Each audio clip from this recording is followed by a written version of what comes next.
Hiver 2024, sud-est de l'Ukraine, quelque part en direction de Zaporizhia, à une trentaine de kilomètres de lignes russes, vers un endroit tenu secret pour raisons de sécurité. Plus loin encore vers le sud, la Crimée, à 200 km à vol d'oiseau. 200 km à peine, cela fait 10 ans que ces hommes rêvent de les franchir.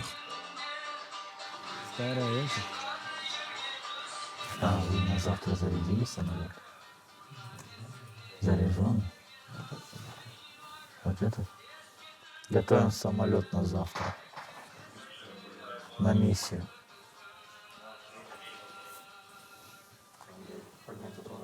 За моей спиной находятся разведчики и камикадзе. Это наши беспилотники, которые мы сами собираем, с тех запчастей, которые сами покупаем или нам приобретают волонтеры. La plupart de ces hommes sont des volontaires. Quelques-uns sont des soldats professionnels. Asker, un nom de code, et leur chef, un Tatar de Crimée, le peuple autochtone de la péninsule. Son groupe, les Loups Gris, mène des missions aériennes sur le front ou au-delà des lignes russes depuis des années. Мы все выехали с Крыма, и кто с 15, кто с 16 года стали воевать.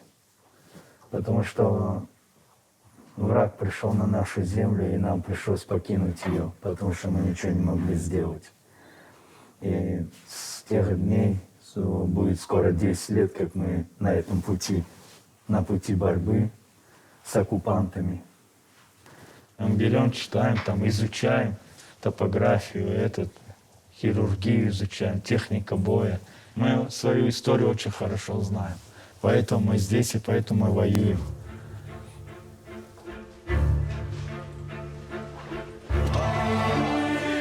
En 2014, à Kiev, la révolution de Maïdan chasse le président ukrainien pro-russe, Viktor Yanukovych, du pouvoir. Les affrontements sont violents, le régime s'effondre, le pays est désorganisé, affaibli. Les Russes profitent du désordre à Kiev pour s'emparer des places fortes en Crimée, face à des soldats ukrainiens désemparés, sans ordre en provenance de Kiev.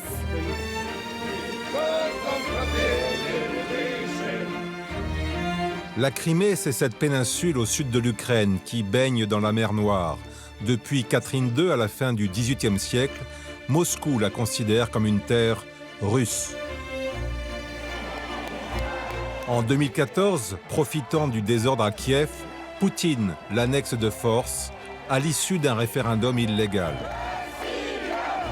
Крым и Севастополь возвращаются в родную гавань, к родным берегам, в порт постоянной приписки, в Россию. 10 ans plus tard, la Russie mène sa guerre totale contre l'Ukraine. La Crimée est toujours occupée, ainsi que le sud-est du pays. Mais la place Maïdan a retrouvé un semblant de calme entre deux alertes aériennes. Et pour les Ukrainiens, la Crimée est plus que jamais à l'ordre du jour. Ця російська війна проти України і проти всієї вільної Європи почалась з Криму і має закінчитись Кримом, його звільненням. Tout a commencé en Crimée, tout finira en Crimée, comme un slogan répété en boucle par les responsables ukrainiens. Un rêve de Crimée qui peut paraître surréaliste avec la menace nucléaire de Poutine s'il venait à perdre la péninsule, avec l'échec de la contre-offensive ukrainienne en 2023 et le manque actuel de munitions. L'Ukraine pourtant vient de lancer un plan pour préparer la désoccupation de la Crimée. Sa responsable, Tamila Tacheva, une ancienne militante des droits de l'homme, issue de la minorité tatare de Crimée, devenue en 2022 représentante du président Zelensky pour la Crimée. Насправді, я не вважаю, що ми дуже далеко від звільнення території. І, власне, ключовими завданнями для представництва є робота над звільненням території Кримського півострова і, власне, підготовка до всіх реінтеграційних процесів, як ми будемо відновлювати там органи публічної влади, тобто українські органи, як ми там будемо відновлювати життя для звичайних українців, які живуть там. Нам потрібно щонайменше 50 тисяч людей, які зайдуть на звільнену територію і почнуть працювати. І тому цей кадровий резерв потрібно формувати вже зараз. Tetiana est l'une des premières à s'être portée volontaire pour cette réserve. Elle habite près de Kiev et c'est là, en 2014, alors qu'elle travaillait dans un sanatorium militaire, que s'est noué son lien avec la Crimée. In 2014, when militaries from Crimea come back to Kiev, I remember their eyes, they are full of pain because they didn't understand why they received the order not to fight. C'est cette rencontre marquante qui, 10 ans plus tard, l'a poussée à s'inscrire dans un tout nouveau master de gouvernance post-conflit concernant les territoires occupés, la Crimée en particulier. I know that a lot of people are waiting for us, are waiting for Ukraine, are waiting for changes. I know it. And for that people, I will go there.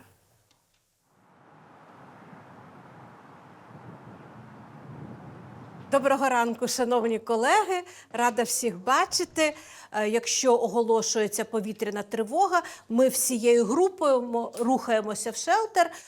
Depuis octobre 2023, dans le cadre du plan de désoccupation de la Crimée, 14 programmes universitaires ont été lancés pour former les premières centaines d'étudiants et de professionnels qui veulent s'engager. Aujourd'hui, cours de gestion de la diversité, les étudiants doivent se confronter aux différences entre stéréotypes, les caractéristiques générales sur un groupe, et préjugés, qui sous-entendent une attitude négative. Ця вправа – пара слів. Є початок фрази і закінчення. Усі японці, так? І треба підібрати з запропонованих варіантів За логічним усі японці сильні. Так? Або вибрати іншу характеристику. А потім спробувати їх класифікувати от на позитивні, негативні і нейтральні. Перехилити чар. Хто? Росіян. Італійці з балакучими поставили. Да, а не мафіозі? Ну, от, а до речі, мафіозі це якраз з ними. Балакучі мафіозі. Прямо з ними, то, в принципі... Тобто наша задача – підготувати не просто фахівців з управління, а фахівців, які здатні будуть працювати в умовах неочікуваностей, несподіванок, щоб вони могли впоратися з усіма цими викликами. Позитивні у нас усі українці працелюбні, а чому б ні?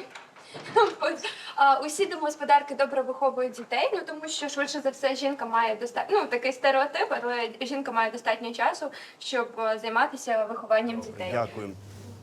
Як тільки відбудеться деокупація Автономної Республіки Крим, якраз і постане потреба у ваших навичках управління різноманіттям. Не просто ваша особиста терпимість чи толерантність, а ваша здатність формувати подібне ставлення і у своїх підлеглих, в своїх колективах, і в тих регіонах, де ви будете працювати. Дякую, шановні колеги.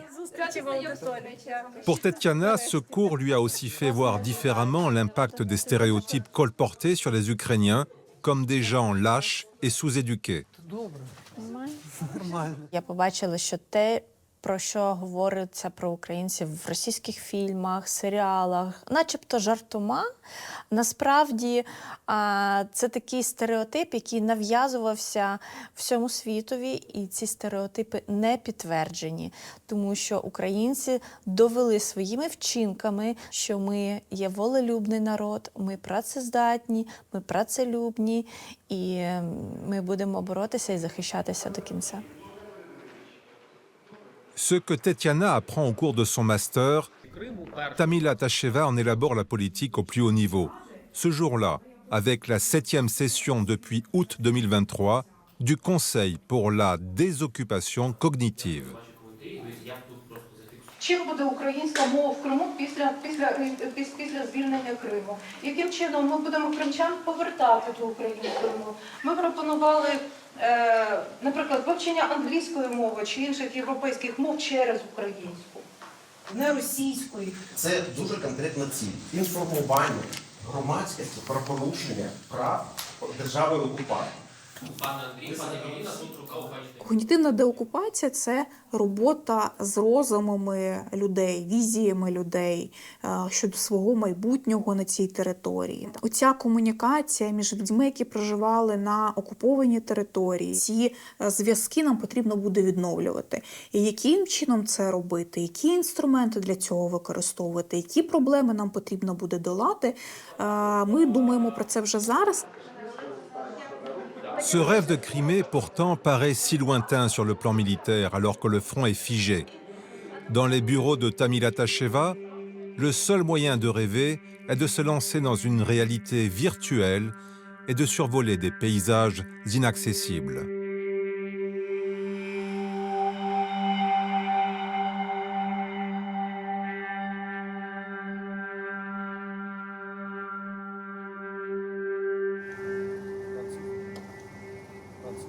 О, дрончики. Забираємо? Да, давай сюди складуємо перед... прям сюди.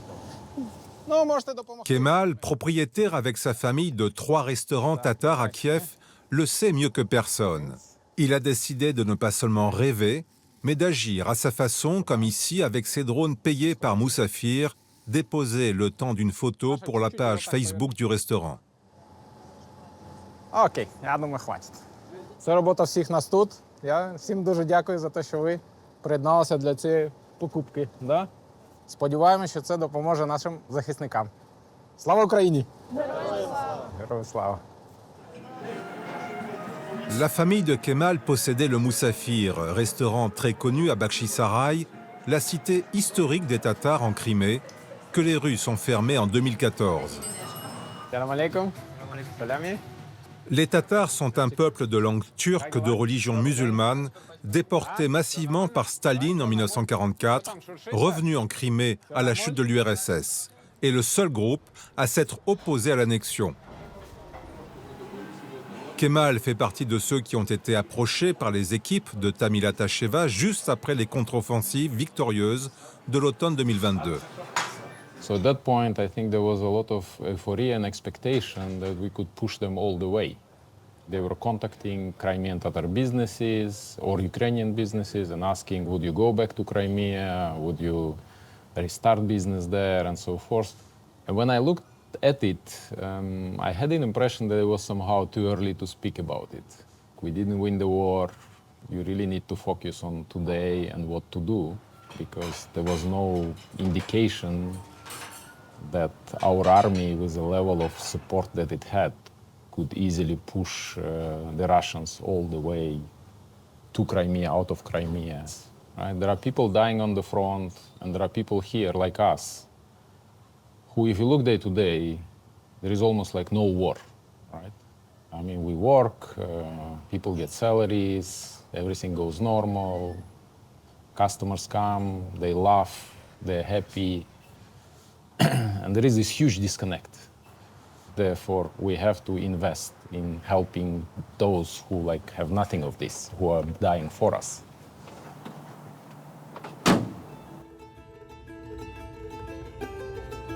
Au début, les restaurants Moussafir nourrissent gratuitement les volontaires de la défense territoriale.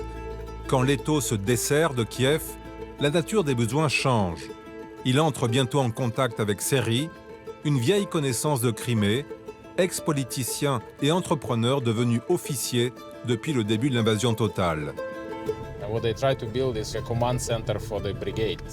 Basically, that's what we bought for them. Kemal, en route pour rejoindre Seri, n'est pas le seul à balancer entre ce rêve de Crimée et un besoin d'action.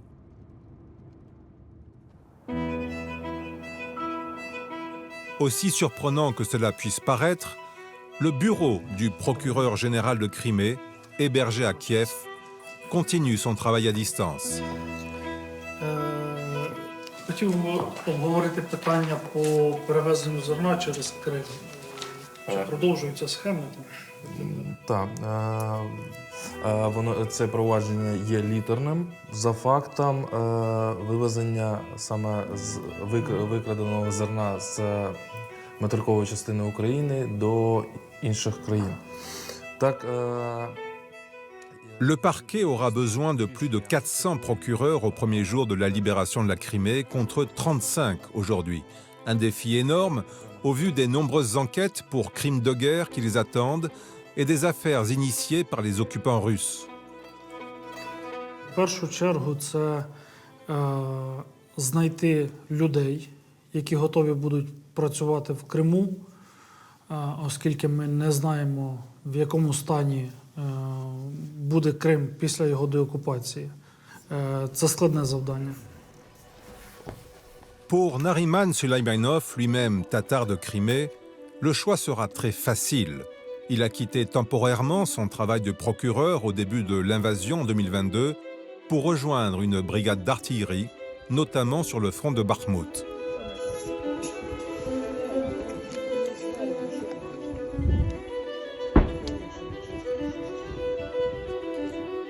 En juillet 2023, il revient à Kiev, à nouveau procureur. Ce travail est désormais toute sa vie, ramener la justice ukrainienne sur la terre de ses ancêtres.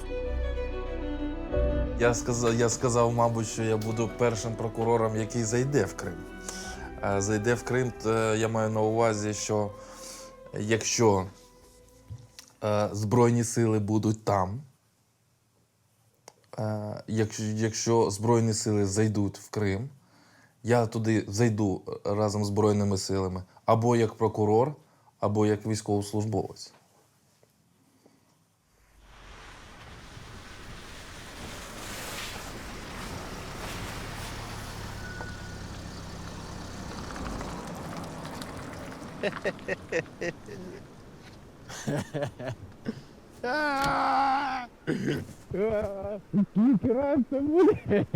Не знаю, я буду тебе кожного разу обіймати. Окей. Дуже добре тебе побачити ще раз. Да, нам зараз їхати на полігон. Ми зараз будемо дивитися, як працюють наші екіпажі. Окей. Давай. Добре. Kemal retrouve Seri, cet Ukrainien de Crimée devenu commandant de compagnie dans la 104e brigade séparée de défense territoriale en cours de formation. Avec ce que finance maintenant Kemal, on est bien loin des 2 pick-up qu'il lui avait fournis la première fois qu'il l'avait aidé.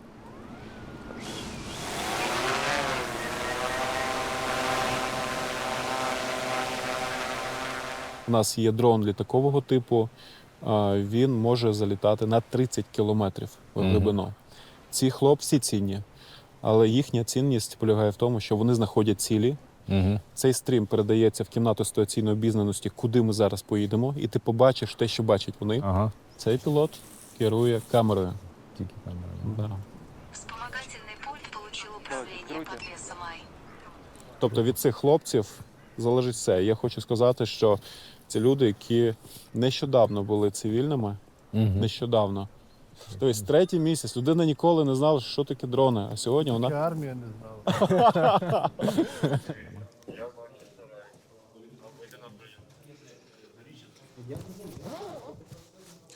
Ну що, дивись, ось все це кімната ситуаційної обізнаності. Цей командний пункт має назву Бахчисарай. Ця кімната, вона символізує ту мету, куди ми рухаємося. Бахчисарай. Для мене особисто, як і для тебе, Бахчисарай – це справжня столиця Криму.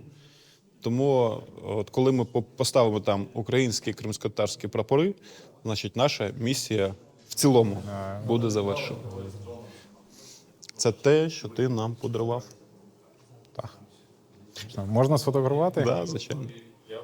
Дай сфоткаю. I wasn't expecting that there is so much equipment, so much electronics, so much drones, so much oversight of the battlefield. I don't know whether this makes us much closer to Crimea, but at least I think it makes us to more effective army. Efficacité de l'armée d'un côté, efficacité de la justice de l'autre. Au plus haut niveau, à Kiev, l'un des aspects de la désoccupation pris très au sérieux dès maintenant est celui des 500 à 800 000 Russes arrivés en Crimée depuis l'annexion. Коли ми говоримо про newcomers, тобто нових людей, які приїхали на територію Криму після 2014 року, ми говоримо про російських саме громадян. І тому вони всі приїхали в Крим незаконно. Тому в нас єдина позиція, що вони мають до моменту звільнення території покинути територію Криму. Якщо вони будуть вважати, що вони мають право на проживання на території Української суверенної держави, то вони в індивідуальному порядку можуть подати свої документи до українських міграційних органів, і вже Україна буде визначати, чи є право в такої особи проживання або ні. Une fois encore, cette vision peut sembler surréaliste vu la situation militaire sur le terrain. Mais ce pari d'un état de droit qui prépare son retour sur des terres occupées est déjà à l'œuvre. Dans une salle d'un tribunal de Kiev, un collègue de Nariman Soleimanov confronte lors d'une audience un Ukrainien de Crimée soupçonné d'avoir prêté au service de renseignement russe des véhicules de son entreprise pour arrêter des Tatars opposés à l'annexion de la Crimée par la Russie.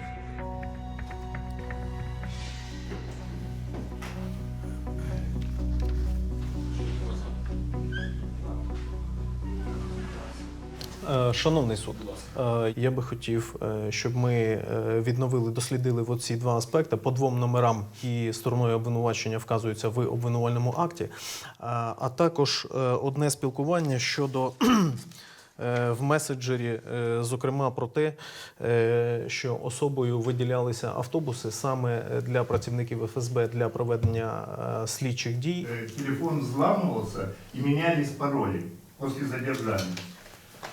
Цифрові технології зараз на такому рівні, що при підключенні до інтернету можливе блокування телефону. Ми ж не знаємо, як працює Федеральна служба безпеки Російської Федерації. Можливо, там якийсь троян, вірус запущений на ваш телефон. Le procès va durer encore un temps indéterminé, le temps qu'il faudra. Tout doit être fait dans les règles, une évidence pour ces Ukrainiens qui défendent le principe d'un état de droit face à la barbarie. Якщо ми сьогодні не будемо належним чином реагувати, скеровувати обвинувальні акти до суду, підтримувати якісне публічне обвинувачення, щоб у суду була можливість винести законний вирок, тоді про що ми можемо говорити? Для чого ми сидимо в цих кабінетах? Для чого ми отримуємо заробітну плату? Pour Nariman Soleimanov, privé de sa terre natale, une exigence qui va de pair avec son rêve de Crimée et l'idée qu'il se fait de son retour. Це важке питання. Важке питання, тому що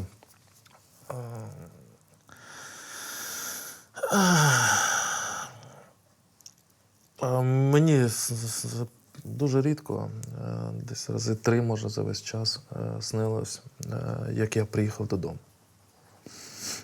Як я приїхав додому, всіх об'їхав, родичів. Всі були раді мене бачити, я теж. Я хочу в рідний будинок.